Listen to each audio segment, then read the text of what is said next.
wangu, ninakusalimu katika jina la Yesu Kristo. Tuangalie kuhusu pembe ndogo, kama ambavyo Danieli anasema katika ile sura ya 8 ya kitabu cha Danieli, ile mstari wa 10. Kirudi nyuma kidogo, anasema mstari wa 9 anasema, na katika moja ya pembe hizo ilitokea pembe ndogo iliyokuwa sana, upande wa kusini na upande wa magharibi na upande wa nchi ya uzuri. Mstari wa 10, nayo ikakuwa kiasi cha kulifikiria jeshi la mbinguni, ikaangusha chini baadhi ya jeshi lile, na nyota ikazikanyaga. Mstari wa 11, naam, ikajitukuza hata juu yake aliye mkuu wa jeshi hilo, ikamwondolea sadaka ya kuteketezwa ya daima, na mahali pa watakatifu pake pakaangushwa. Mstari wa 12 anasema, na jeshi likatolewa kwake pamoja na sadaka ya kuteketezwa ya daima kwa sababu ya makosa, nayo ikaiangusha kweli hata chini, ikatenda ilivyopenda na kufanikiwa. Ndugu yangu mpendwa, wewe ambaye unanisikiliza popote ulipo, nimesema ujumbe unahusu pembe ndogo. Nitaka tuone hii pembe ndogo. Kwa nini ni jambo la muhimu? Tunaposema mpinga Kristo, si jambo dogo. Ni jambo dogo ukiwa na Yesu Kristo na ukubwa wa Mungu, lakini si jambo dogo kwa wanadamu, hasa wale wa rohoni. Ni tatizo kubwa ambalo dunia haijawahi kuwa nalo. Wakati dunia inasema kutakuwa na amani na salama, Biblia inasema ndipo uharibifu utakapokuja. Wakati mifumo inatengeneza kumpokea mpinga Kristo kama mwenye suluhu ya matatizo ya dunia, ndivyo ambavyo dunia itakuwa inaingia kwenye giza ambalo halijawahi kuonekana, ukatili na ubaya ambao hujawahi kuonekana. Sasa hapa anaieleza hii pembe Danieli, lakini mimi nitaka tuiangalie tu kidogo. Hapa anasema nayo ikakuwa kwa kasi na kulifikia jeshi la mbinguni. Maana yake ikaenda ikaliangusha lile jeshi, na baadhi ya nyota ikazikanyaga. Biblia inapotaja nyota, wakati mwingine inataja malaika kama nyota, lakini pia na jeshi la mbinguni, maana yake ni malaika, hao wanahusika na malaika.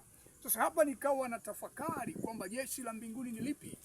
Nikadhani labda ni katika ile protokali ya shetani ameweka malaika mbalimbali katika majeshi mbalimbali. Nikakumbuka kile kisa cha Danieli na Gabrieli, malaika mkuu, alipokuwa ametaka kumwendea Danieli, lakini mkuu wa Uajemi alikuwa amemzuia siku zile 21. Maana yake huyu mkuu wa Uajemi ni sehemu ya utawala wa shetani. Nisikilize kwa makini. Huyu mkuu wa Uajemi si shetani mwenyewe, ni sehemu ya ile protokali na wakuu wa ufalme wa giza. Sasa hapa tunamwongelea mpinga Kristo ambaye sasa atavuka protokali hizo. Yeye atakuwa mkuu, maana yake atakuwa anaweza kuwa na amri juu ya jeshi la juu. Ina maana hizi mamlaka zote ambazo zinafuata utaratibu wa kishetani, kwa sababu shetani si kwamba ufalme wake umetulia sana, ni ufalme unaotawaliwa kwa hofu na mabavu na mashaka. Kwa hiyo watu wanakubali kwa sababu mwenye nguvu ndiye ambaye unampisha, lakini ufalme wa Mungu unatawaliwa kwa upendo, maana yake ni kwa hiari, lakini kwa shetani hakuna hiari. Sasa hapa tunachokiona nini kinatokea ni kwamba huyu mpinga Kristo atafikia kiwango cha juu cha nguvu, maana yake malaika watakuwa chini yake, lakini pia wale ambao watapingana naye ataweza kuwakanyaga na kuwaweka chini yake kwa nguvu. Kwa hiyo atakuwa anaweza kuamuru mambo ya angani, lakini pia ataweza kuamuru mambo ya chini, ataweza kuamuru mambo ya baharini. Maana yake atakuwa na nguvu kubwa sana ambayo hajawahi kuwa nayo mwanadamu. Ndio maana nasema si wa kawaida huyu. Atakuwa anatamka mambo yanakuwa, si kwamba lazima afanye ibada, si kama vile wengine lazima watoe kafara na vitu vingine. Yeye atakuwa anatamka mambo na yanakuwa. Kwa hiyo unaweza ukaona jinsi itakavyokuwa kubwa.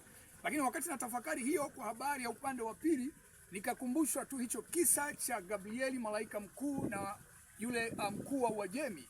Nikasema kumbe hapo katika mbingu ya pili ambako vita vinatokea, huyu sasa mpinga Kristo atawashinda pia malaika wa Mungu, kwa sababu anasema atawaiangusha kweli. Danieli anasema ataiangusha kweli chini, ataikanyaga, ataondoa sadaka ya kuteketezwa. Kwa hiyo malaika nao wa Mungu wale, kutokana na viwango vikubwa. Ukumbuke shetani alikuwa na nafasi kubwa, alikuwa ni kerubi, kiwango cha juu cha malaika. Sasa kwa sababu hiyo, maana yake unaona jinsi ambavyo huyu mpinga Kristo atakuwa na nguvu, hata baadhi ya malaika watashindwa kushindana naye. Na hii inakwenda kuthibitika katika kitabu cha Ufunuo.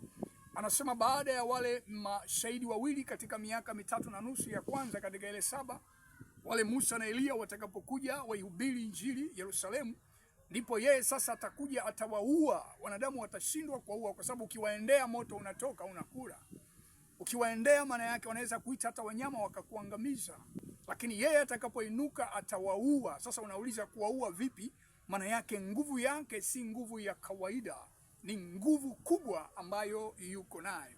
Kwa hiyo dunia itakuwa katika hatari kubwa sana. Itakuwa ni mtu ambaye ana nguvu zote za kufanya anavyotaka. Nikisema anavyotaka simaanishi fedha tu.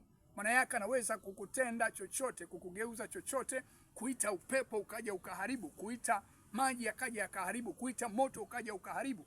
Kwa hiyo anaweza kutenda apendavyo, hakuna atakayeweza kusimama mbele yake. Lakini mimi nikuambie, bado liko tumaini, kwa sababu baada ya mambo yake yote haya, Biblia inasema Mwana wa Adamu atakapokuja atamwagiza malaika. Si kwamba Mungu ameishiwa malaika wakuu juu. Bado kuna malaika ambao mimi na wewe hatujasikia habari zao. Ni malaika wenye nguvu ya ajabu, wako mbele za Mungu, wana nguvu za ajabu. Ndio kile unachokiona katika kitabu cha Ufunuo. Anasema malaika mmoja mkuu akashuka na mnyororo mkubwa, maana yake akamkamata yule ibilisi mwenyewe. Kwa hiyo wako malaika wazito wenye nguvu ambao wataitenda kazi hiyo. Kwa hiyo Mungu atakwenda kumthibitishia shetani ujinga wake, kwamba sivyo ulivyodhani kwamba unajua, kwa sababu ulikuwa mbinguni ukadhani unafahamu yote. Yako mambo ambayo wewe bado ulikuwa huyajui. Ndicho ambacho Mungu atafanya. Kwa hiyo nini sasa nimesema mambo haya? Nimesema si kwamba uogope, bali ujiandae. Kwa namna gani? Wewe uliyempokea Yesu, endelea kuwa mtakatifu, ishi maisha ya kumaanisha, ishi maisha ya usafi wa moyo. Wewe ambaye hujempokea Yesu Kristo, mwamini sasa Yesu kama Bwana na Mwokozi wa maisha yako, ili sasa upate maandalizi. Yumkini Bwana kutoe katika saa hiyo ya kujaribiwa ambayo inakuja kuharibu ulimwengu na kuwapima wakazi wa dunia. Mungu akubariki, kwa sababu Yesu Kristo hatakawia kuja. Yeye atakuja kama mfalme wa wafalme. Wote ambao wamemwamini na kujitakasa watatawala naye milele. Mungu akubariki. Amen.